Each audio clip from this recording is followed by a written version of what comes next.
You know, what's really funny is last year and the years before that, a lot of these outlets were calling all of the people on YouTube that were speaking out against Hollywood entertainment, and especially good old Disney. These outlets went after people, criticized the people criticizing Disney, tried to turn the narrative on them, gaslight them, call them istophobes, and everything you could call them under the sun. And now that Disney has catastrophically failed, it's funny that you see things that a lot of us have been saying now being spoken by all these outlets. And it's just funny to me because now it's safe to do so. Disney's at its weakest. So let's go ahead and now finally not admit that we were right. We'll just claim we're the first ones saying that's what they're doing. And now we have articles like this where they admit that Marvel isn't doing so well and that it needs a total reboot. What? You don't say. The MCU in its current form is a mountain of unsolvable problems. No shit. What? It goes on to break down stuff you've already heard before. But what I found interesting was this article. Disney is worried that woke is ruining their brand after consistent flops. Now, they take a lot of this from that recent little financial meeting that they have, but nonetheless, it's crazy that you see something like this out there. This whole article pretty much is what myself and Neurotic and Critical Drinker and a lot of other channels have been saying for years, that Disney has lost its way and they have decided to take culture war stances, and it's screwed them. And now they're paying for it. Because what happened? Well, I think it's pretty clear that they've lost the family. And, you know, it's crazy how quick it happened too. Because only a couple of years ago, all of their movies were still doing pretty good. Look at Frozen. Frozen was a massive hit. But in a short period of time, they have managed to alienate their biggest audience. And it's going to cost them. And unless they turn it around and quickly, it'll do a decade of irreversible damage. Because they need this brand of entertainment to be strong, because that's what gets people into their parks. They need people to love Disney. Now, they've been able to manage this because they've been focusing on Disney adults, and they go to the parks too, but they don't have kids. They don't have children. You need kids to fall in love with it so that when they have kids, they start taking those kids to the park, and then those kids will take their kids to the park. That's just not happening as much anymore because Disney's just not a strong brand now. And, you know, it's like, it's, you have to now look into it and manage. Do I want to take my kid to see this because it has this or this in it? When before, you know, years ago, you could just go see it and not have to worry. But now you have to do a shitload of research and homework to see if this is an appropriate movie for your child. And a lot of people just check out. Nah, no thank you. I'm good. I'm just going to pass. But this is a good article. It's long. I'm not going to go through it. But Disney movies have taken a turn for the worse. Disney says it's lost some focus. You don't say. And then this part right here. Disney acknowledges that going woke hasn't worked out so well for them. Disney is finally acknowledging the significant impact of wokeness and culture wars on its operations. This admission was made in its annual financial report filed with the Securities and Exchange Commission for the fiscal year ending September 30th.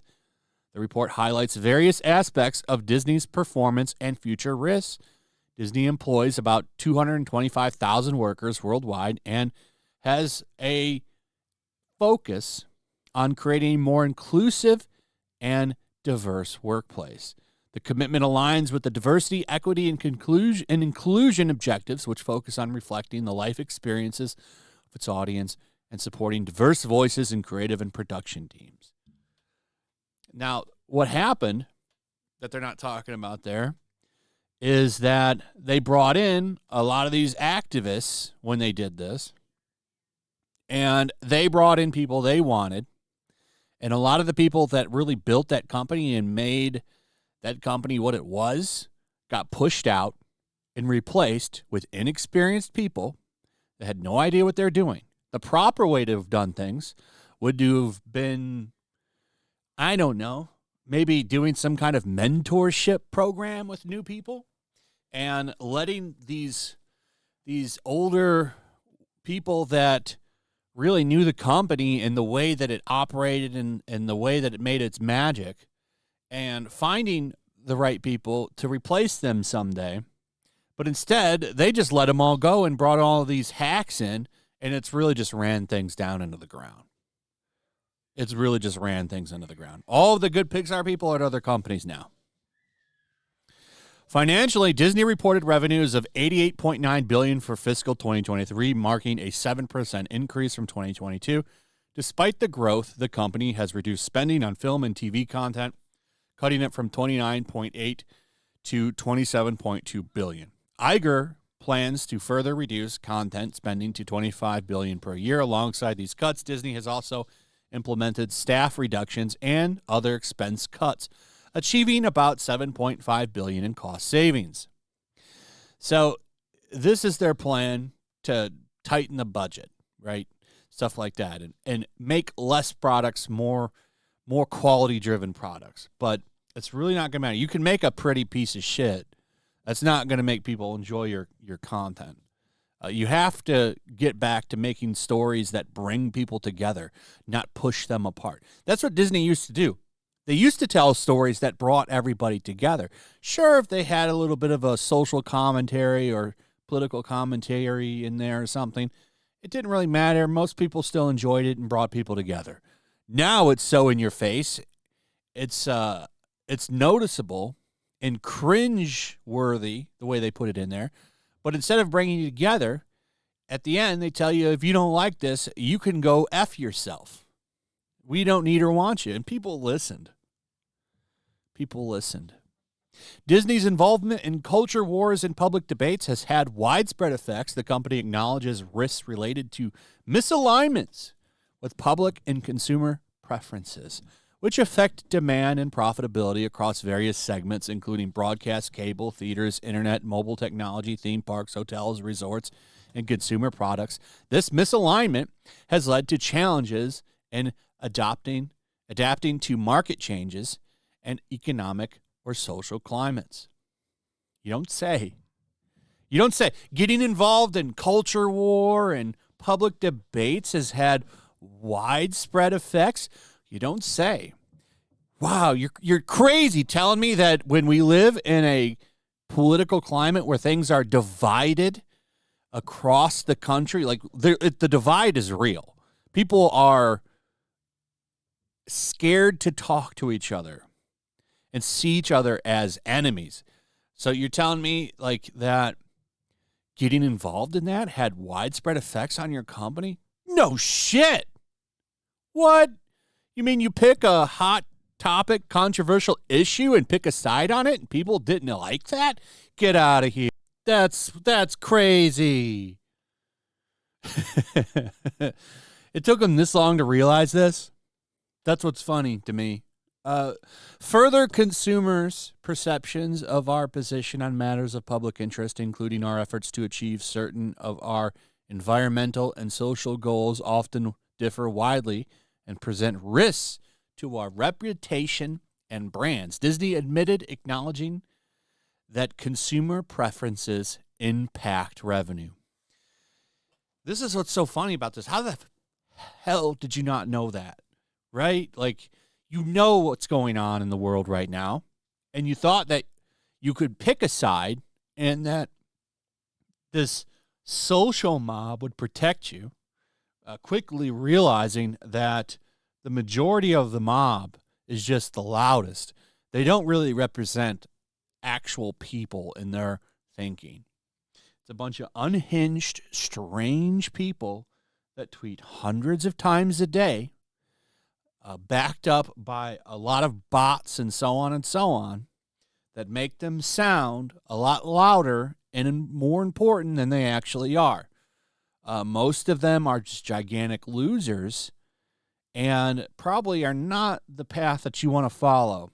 And it screwed them big time. And now, I don't know. I think Disney has got long-term damage that I have no idea how long it will take for them to fix, if they can even fix it. Because they've got so much rot in their company now that I don't know if you can get rid of it. I really don't. Like, there's so much rot at Disney. They are infested with activists. Disney's leisure business is influenced by multiple factors, including health concerns and the political environment. Maybe you shouldn't have drag shows at your park. That would probably help. Well, not so much. They don't have the shows, but they've got like weird people working at some of the stores now, and I know I've seen you. I'm sure you've seen the videos. Like some dude was wearing a dress and helping people pick out princess dresses. That was a clip that was going viral not that long ago, but people see that have never even been there and are like, well, then I have no reason to go. The company's intervention on the debate over Florida's parental rights and education bill in March had significant repercussions. Absolutely. That stuff, those nasty books that they've got in children's school libraries, that is an issue that there's a line in the sand on some of that stuff. And Disney's like, well, we'll go ahead and cross it. It'll have no impact on our family business. That was probably their biggest mistake, was even speaking on it. They should have shut their mouths and said nothing. But they decided to jump right in on that. And that was the biggest significant damage I think that they could have ever done to their company, was jumping into that Florida shit. That is probably, there's no way to prove it, but I guarantee you that move affected a lot of their box office ever since that they did that shit. I guarantee you that had something to do with it. I can't prove it, right? But, I mean, come on. That's a big issue for a lot of people. And they did that, and magically, you're starting to see less people go see their movies. I wonder why. Anyway, that's pretty much it. Crazy to see. Disney basically admitting it. I think I covered this somewhat before, but to me, it's just funny to see these outlets basically freely putting this out. Now, are they going to go after Evie? Say Evie is a hateful bigot, an outright outside. They're going to go after Evie and do that now? Or New York Post or any of these other outlets publishing shit like this? Anyway, that's pretty much it. Let me know what you guys think about all of this in the comments. Also, if you would, please like, subscribe, share the video. Make sure you're still subscribed. Hit that notification bell. Check out my Rumble and Locals, and I'll see you on the next one. Peace. Make sure to check out my Locals. There's a link in the description. It's a fun community that I'm trying to build over here. If you don't want to support me on YouTube, you can come over here. None of that money goes to YouTube. You also can just come over here for free. But if you are a supporter over here, I do plan on doing an extra live stream once a month and throwing links to the supporters so you can actually come on and have a supporter live stream with me. Also, it's a good place to catch all of my content. You don't have to worry about notifications like YouTube. They'll definitely work over here. So come check out my Locals.